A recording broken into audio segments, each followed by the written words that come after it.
Aam Aadmi party ਦੇ ਸੰਸਦ member Raghav Chadha ਨੇ 115 ਦਿਨਾਂ ਦੀ ਮੁਅੱਤਲੀ ਤੋਂ ਬਾਅਦ ਸਰਦ ਰੁੱਤ ਸੈਸ਼ਨ ਦੇ ਪਹਿਲੇ ਦਿਨ ਲੋਕ ਸਭਾ ਦੇ ਵਿੱਚ ਪੋਸਟ ਆਫਿਸ ਬਿੱਲ ਤੇ ਇਤਰਾਜ਼ ਜਤਾਇਆ ਹੈ। ਰਾਘਵ ਚੱਡਾ ਨੇ ਗੋਪਨੀयता ਦੀਆਂ ਚਿੰਤਾਵਾਂ ਤੇ ਧਿਆਨ ਕੇਂਦਰਿਤ ਕੀਤਾ ਹੈ। ਅੱਖਾਂ ਨੂੰ ਖੋਲ੍ਹਣ ਅਤੇ ਰੋਕਣ ਦੇ ਲਈ ਖਾਸ ਪ੍ਰੋਟੋਕਾਲ ਦੀ ਘਾਟ ਵੱਲ ਇਸ਼ਾਰਾ ਵੀ ਕੀਤਾ ਹੈ। ਆਮ ਆਦਮੀ ਪਾਰਟੀ ਨੇਤਾ ਨੇ ਇਸ ਨੂੰ ਨਾਗਰਿਕਾਂ ਦੀ ਜਾਸੂਸੀ ਅਤੇ ਸੰਵਿਧਾਨਕ ਧਾਰਾਵਾਂ 19 ਅਤੇ 21 ਦੀ ਉਲੰਘਣਾ ਦੱਸਿਆ ਹੈ। ਇਸ ਦੇ ਨਾਲ ਰਾਘਵ ਚੱਡਾ ਨੇ ਸੰਸਦ ਦੇ ਵਿੱਚ ਮੋਦੀ ਸਰਕਾਰ ਤੇ ਭ੍ਰਿਸ਼ਟਾਚਾਰ ਦੇ ਗੰਭੀਰ ਦੋਸ਼ ਵੀ ਲਗਾਏ ਹਨ। ਆਓ ਸੁਣਦੇ ਹਾਂ ਆਮ ਆਦਮੀ ਪਾਰਟੀ ਸੰਸਦ ਮੈਂਬਰ ਰਾਘਵ ਚੱਡਾ ਨੇ ਕੀ ਕੁਝ ਕਿਹਾ ਹੈ। माननीय श्री राघव चड्ढा।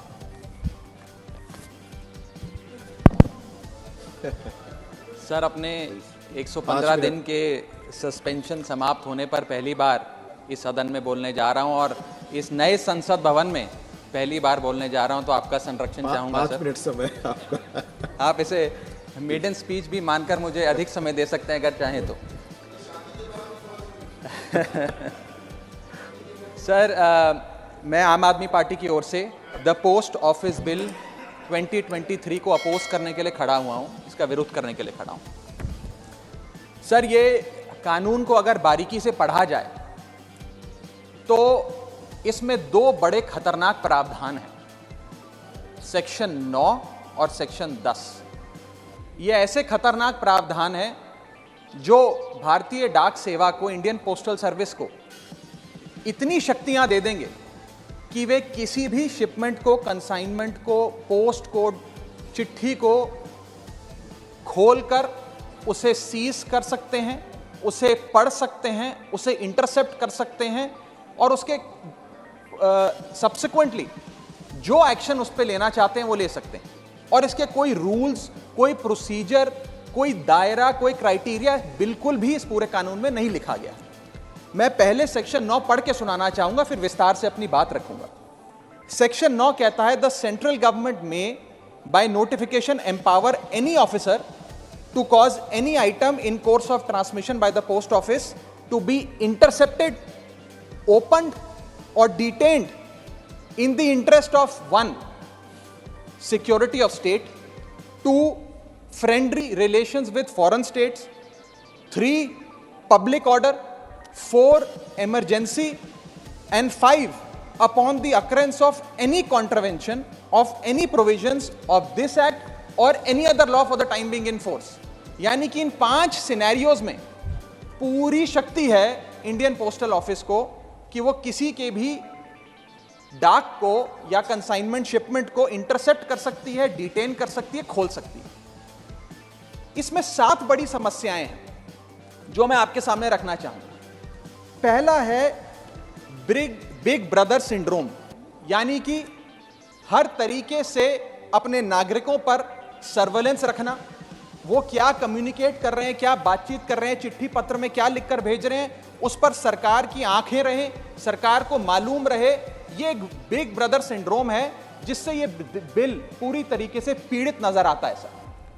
दूसरा सबसे बड़ा इसमें जो समस्या निकल कर आती है वो ये है कि ये बिल प्रोसीजर स्पेसिफाई करने में फेल हो जाता है कि वो कौन से ऐसे प्रोसीजर है जिसके तहत आप किसी डाक को इंटरसेप्ट कर सकते हैं, खोल सकते हैं या डिटेन कर सकते हैं। ये एक आर्बिटरी शक्ति नहीं हो सकती है, ये शक्ति निर्धारित होनी चाहिए कि ऐसे कौन से इमरजेंसी या फ्रेंडली स्टेट्स को आप फायदे पहुंचाने चाहते हैं जिसके चलते, या खास तौर पे किसी भी प्रावधान, किसी भी कानून का कोई वायलेट होता है तो वो आपको शक्तियां दे देता है कि आप किसी की भी डाक रोक लें।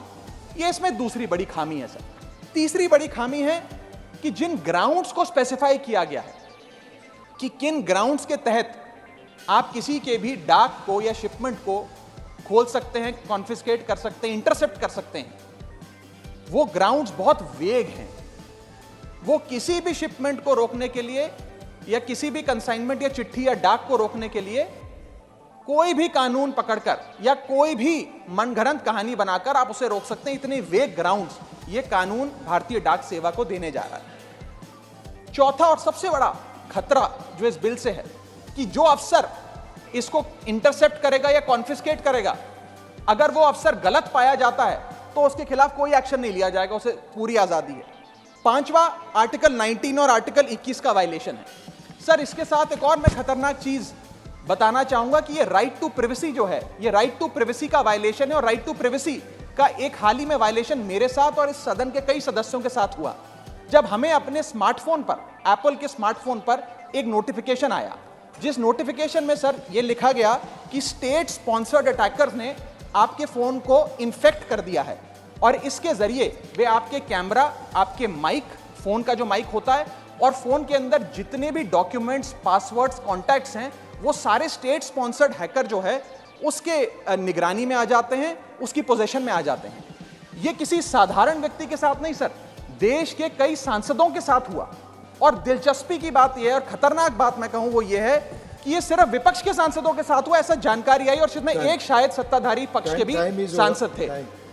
ज्यादातर जो लोग इसमें पाए गए, जितनी मैंने रिपोर्ट्स पढ़ी, उसके मुताबिक विपक्ष के या सरकार के आलोचक थे।